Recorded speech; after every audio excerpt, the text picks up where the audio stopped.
They're looking at your life like something must be wrong with the math. Too many things are going right.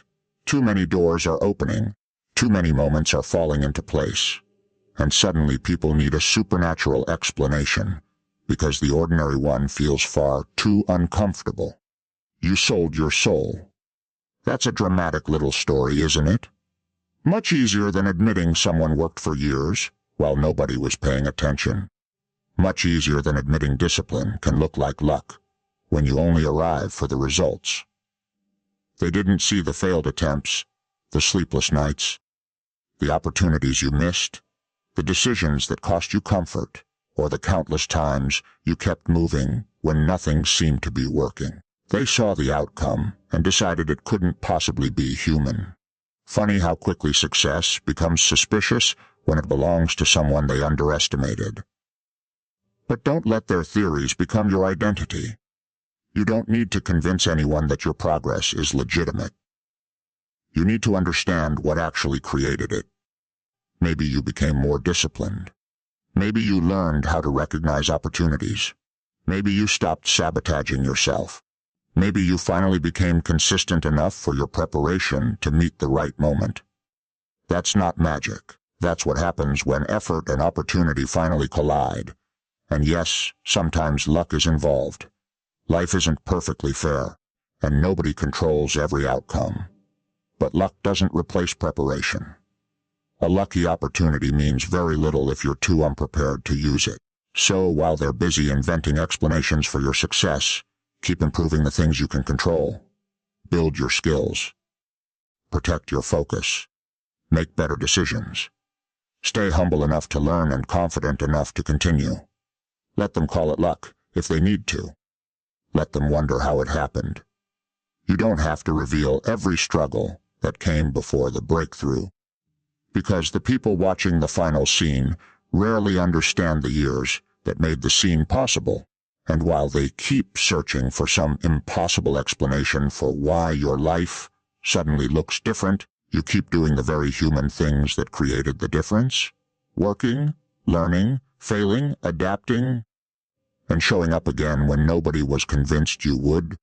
While every new result makes their explanation stranger and your own story simpler, they see the results, but they never saw the struggle, and that's why your progress looks suspicious to them.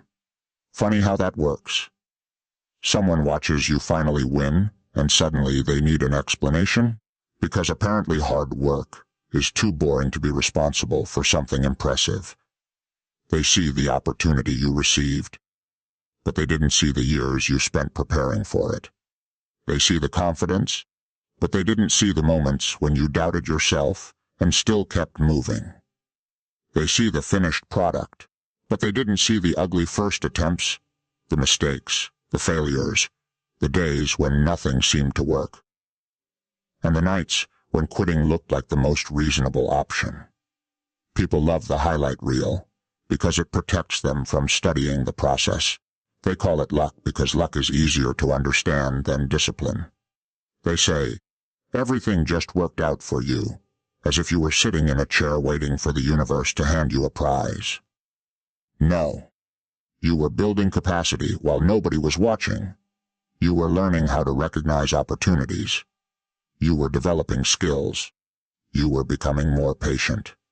You were learning from mistakes, instead of letting mistakes become your identity.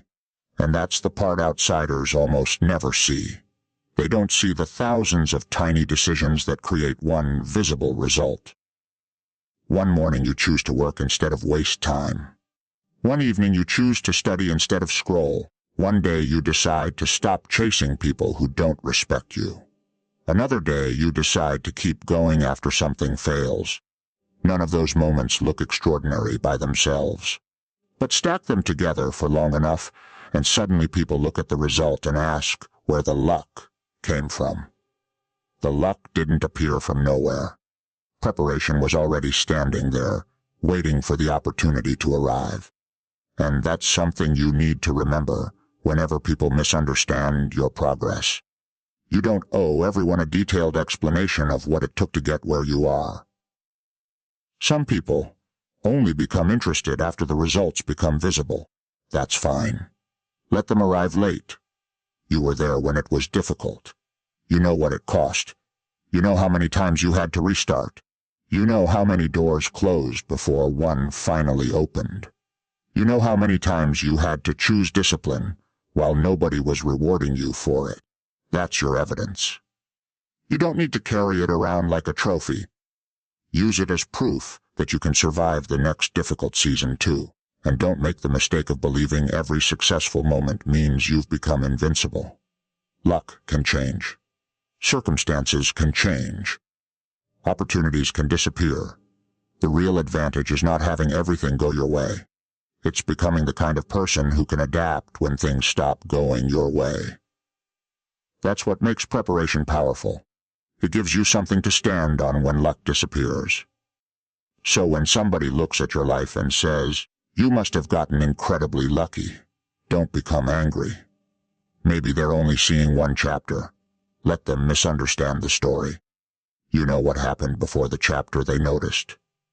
You know how much invisible work created the visible moment. And perhaps the funniest part is that the people who call your success luck may never realize how much luck they could have created for themselves if they had spent the same amount of time preparing instead of watching other people win.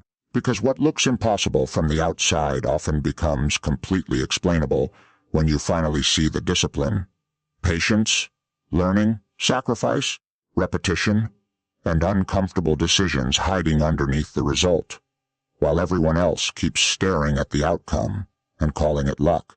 You keep remembering the process that made you ready when the opportunity finally appeared. And that's the part they never saw coming. Not some supernatural advantage, not some secret deal. Just a person who kept working long enough for preparation to finally meet the right moment, while the people who only noticed the final result were left trying to understand how something so ordinary, consistent effort repeated for long enough, could look so extraordinary from the outside, leaving them with their theories while you carry the much simpler explanation inside yourself, knowing exactly how many times you almost stopped before the world finally noticed you had kept going. People love calling preparation luck because it makes success look random, and randomness is comforting when you don't want to examine the work behind the result. You see someone standing in the right place at the right time, and suddenly you hear, "They're just lucky." Convenient. Very convenient.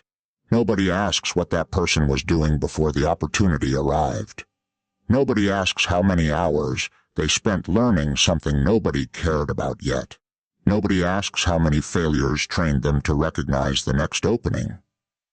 They only see the moment the door opened, not the years they spent becoming capable of walking through it. That's the difference between being lucky and being ready. An opportunity can appear in front of two people at exactly the same time, and one person sees possibility while the other sees confusion. Why? Preparation. Experience teaches you what others haven't learned yet. Discipline allows you to act while everyone else is still debating. Confidence, when it's built on actual competence, helps you move without needing 10 people to approve the decision. That's why preparation can make ordinary luck look almost supernatural.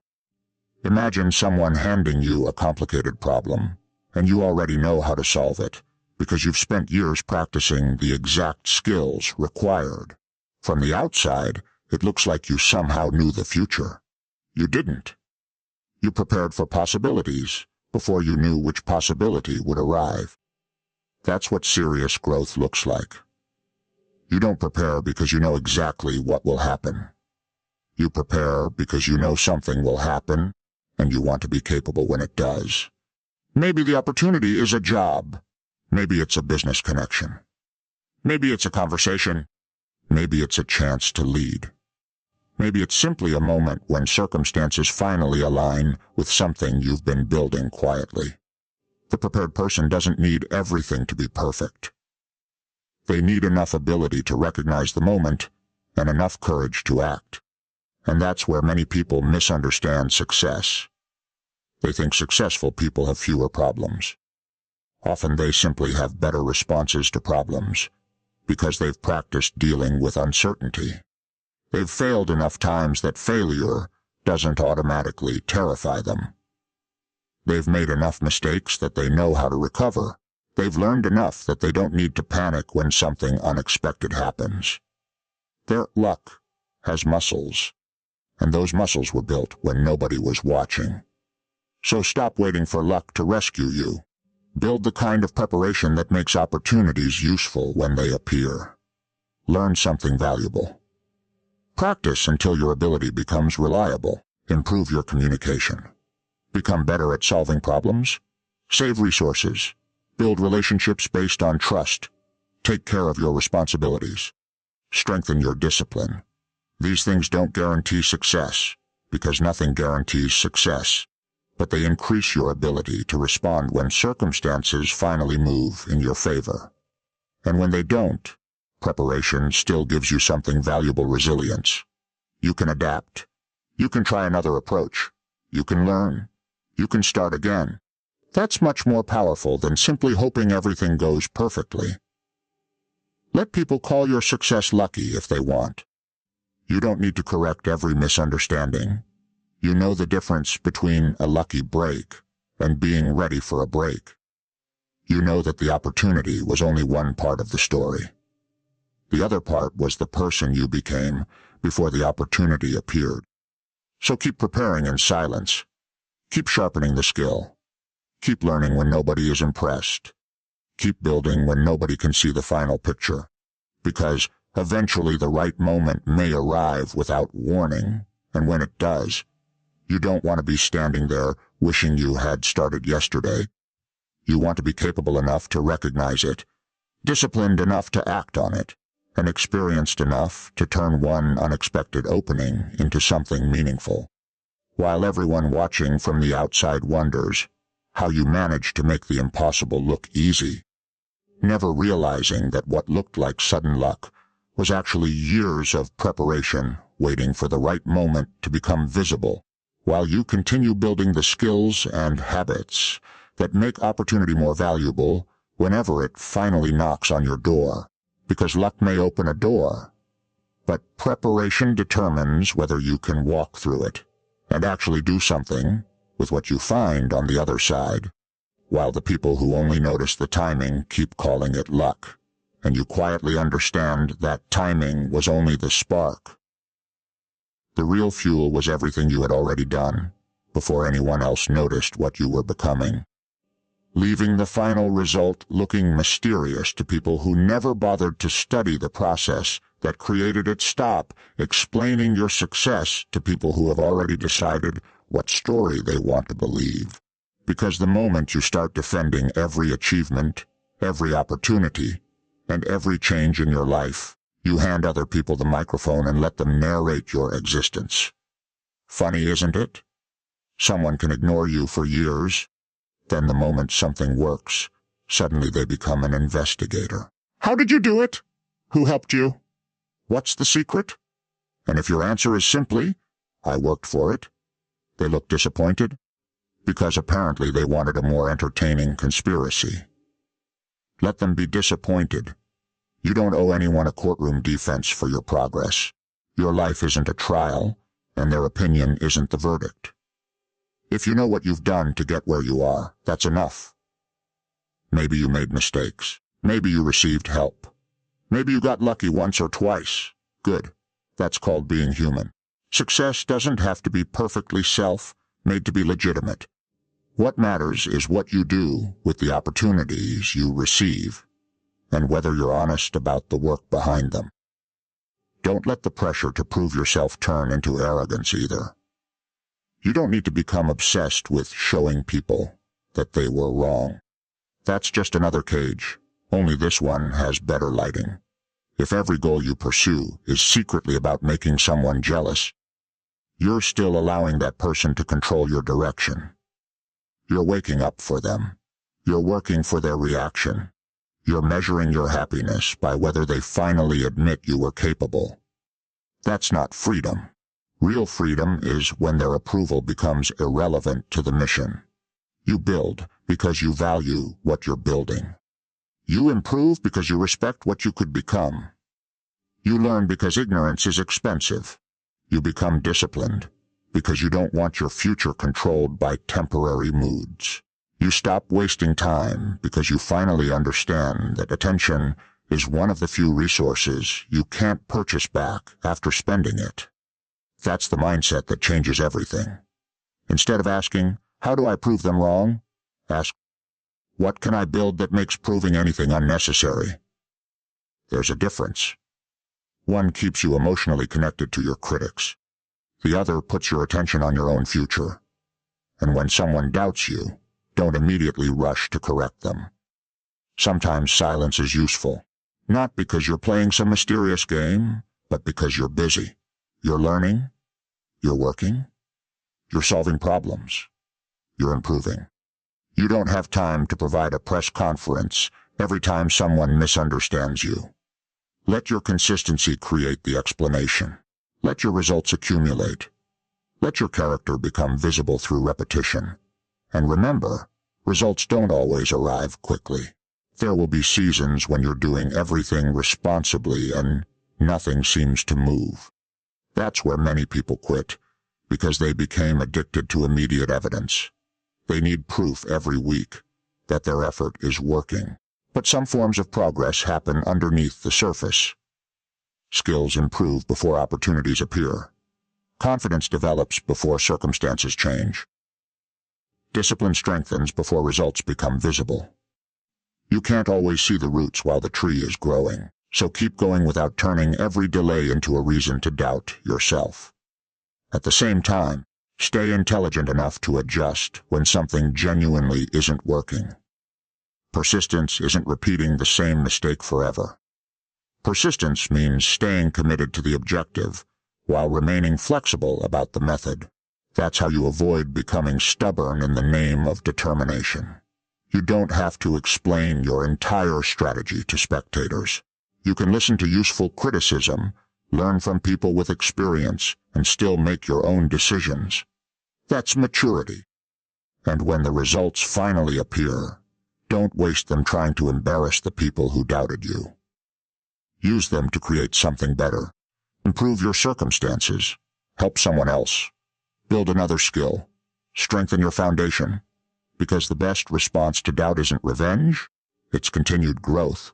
Quiet enough that you don't become addicted to applause, and strong enough that criticism doesn't knock you off course, until eventually people have nothing left to argue about, because the evidence is sitting right there in your work, your discipline, your skills, and the life you've built. While you remain focused on the next challenge, instead of standing around celebrating the fact that somebody finally changed their opinion of you, because their opinion was never supposed to be the destination. It was only noise along the road, and once you understand that, you stop needing to explain every victory, defend every opportunity, or convince every skeptic, leaving your energy where it belongs on becoming better, building something real, and moving forward regardless of who understands the process or who refuses to believe that the person they underestimated could actually become the person standing in front of them now. Focus on what you can control, because there's a special kind of madness that comes from spending your entire life trying to control things that were never yours to control. Other people's opinions. Not yours, their jealousy. Not yours, their assumptions. Definitely not yours. The timing of every opportunity. You don't control that either. But your preparation, your attention, your habits, your decisions, your response to failure, and the way you spend your time. That's where your power actually lies. Yet people waste enormous amounts of energy staring at someone else's life, wondering why they have more, why they got noticed first, why doors opened for them, why circumstances seem easier for them, while their own life sits untouched like an unopened letter. That's the trap. Comparison makes you an unpaid employee in someone else's story. You're working overtime analyzing their success while neglecting your own development. So, stop. Look at your own territory. What can you improve today? What skill can you sharpen? What habit can you remove? What responsibility have you been avoiding? What decision have you been postponing because you don't like the consequences? That's where the real work begins. You can't control whether someone believes in you, but you can control whether you become more capable. You can't control whether an opportunity appears tomorrow, but you can control whether you're prepared when it does. You can't control whether someone criticizes you, but you can control whether their criticism contains something useful. You can't control every setback, but you can control how quickly you learn from it. And that's a much more powerful position than sitting around waiting for the world to become fair. Life won't always be fair. Some people will start ahead. Some will get opportunities you wanted. Some will succeed faster despite doing less. Wonderful. Welcome to reality. Your job isn't to negotiate with reality until it becomes convenient. Your job is to become capable inside it. That means building skills that travel with you. Discipline that doesn't depend on motivation. Confidence that comes from competence rather than compliments. Relationships based on trust rather than usefulness. Financial habits that give you options instead of constant panic. And a mind that can handle uncertainty without inventing ridiculous explanations every time something doesn't make sense. Because when you focus on what you control, something interesting happens. You become harder to manipulate. Praise doesn't control you as much because you don't need it to function. Criticism doesn't destroy you because you know you're capable of evaluating it. Setbacks don't automatically define you because you understand that one event is not your entire identity. And success doesn't make you careless because you know circumstances can change. That's emotional strength. Not pretending nothing affects you, but refusing to surrender your decisions to every emotion that appears. You still feel fear. You still get frustrated. You still have bad days. You're simply learning not to let temporary feelings become permanent instructions. That's where discipline becomes freedom. You choose what deserves your attention instead of allowing everything to demand it. You choose your priorities instead of letting notifications choose them for you. You choose your standards instead of letting other people's expectations write them. And when you live like that long enough, your progress starts looking mysterious to people who are still waiting for motivation to arrive before they take action. While you understand that motivation is unreliable, circumstances are unpredictable, and other people's opinions are temporary, but the skills you build, the habits you strengthen, and the decisions you repeatedly make can continue shaping your life long after the excitement disappears, leaving you with something far more valuable than the ability to predict what happens next, the ability to respond intelligently when it happens, because you finally stopped wasting your energy trying to control the entire world and started mastering the small territory that was yours all along. Your attention, your choices, your discipline, your learning, your reactions, and the direction you decide to take when the road suddenly changes. While everyone else keeps searching for the perfect circumstances, the perfect opportunity, or the perfect explanation, and you keep building the capacity to move forward anyway, regardless of who approves, who doubts, who succeeds first, or who tries to convince you that your circumstances have already decided what you're allowed to become, because the moment you understand what is actually within your control, you stop begging life to become easier and start becoming stronger, smarter, more prepared, and more deliberate about what you do with whatever life places in front of you, turning uncertainty from an excuse into something you can navigate, one decision at a time, while the noise continues around you and your attention remains fixed on the few things that can genuinely change the direction of your life, your behavior, your standards, your skills, and the choices you make when nobody is standing there to tell you what to do. Stay humble while becoming unstoppable, because the moment you start believing that your success makes you superior to everyone else, you've already allowed success to become another weakness. There's a strange temptation that appears when life finally starts going your way. People notice you. Opportunities increase. Doors open. Maybe your confidence rises. And suddenly you start believing the world owes you applause. Careful. That's how progress turns into arrogance. You don't need to shrink yourself to remain humble. But you also don't need to become intoxicated by your own reflection. Real confidence doesn't require you to look down on anyone. It allows you to recognize your strengths while remaining honest about your weaknesses. You can say, "I'm good at this," without pretending you're good at everything. You can celebrate a victory without believing you're finished. You can accept compliments without becoming dependent on them. That's the balance. And the truth is, staying teachable may become more important as you become more successful. When you're struggling, you're naturally looking for answers. When you're winning, you can start believing you already have them. That's dangerous.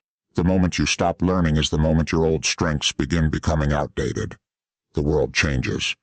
Industries change. People change. Circumstances change. What worked yesterday may not work tomorrow. So keep your mind open. Ask questions. Listen to people who know more than you. Admit when you don't understand something. Accept useful criticism without allowing random insults to define you. That's not weakness. That's intellectual discipline. And don't confuse humility with allowing people to disrespect you either. You can be humble and still have boundaries. You can be kind without being easily manipulated. You can forgive without inviting the same behavior back into your life. You can remain grounded without making yourself smaller for someone else's comfort. That's what mature confidence looks like. It doesn't scream. It doesn't need to dominate every conversation. It doesn't constantly announce how powerful it is. It simply knows where it stands. And while you're becoming stronger, remember the people who helped you along the way. Nobody becomes successful in complete isolation. Maybe someone gave you advice when you needed it. Maybe someone believed in you when you didn't believe in yourself. Maybe someone opened a door. Maybe you simply learned from watching someone else make a mistake. Recognizing those contributions doesn't reduce your achievement. It makes you more honest about reality. At the same time, don't become obsessed with proving that you deserve your success. You don't need to defend yourself against every accusation. Keep your standards. Keep your work ethic. Keep improving. Let your behavior demonstrate your character. And when people call you lucky, don't become offended. You may have been lucky sometimes. So has everyone else. The question is whether you were prepared enough to use the opportunity. That's what matters. Stay grateful for favorable circumstances without pretending they were entirely your creation. Stay responsible for your choices without pretending you control everything. That's a healthier way to think about success.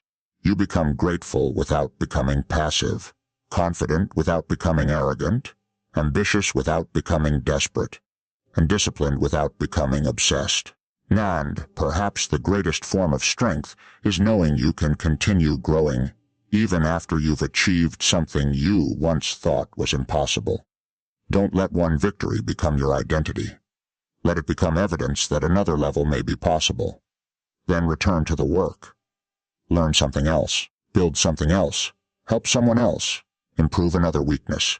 Keep moving.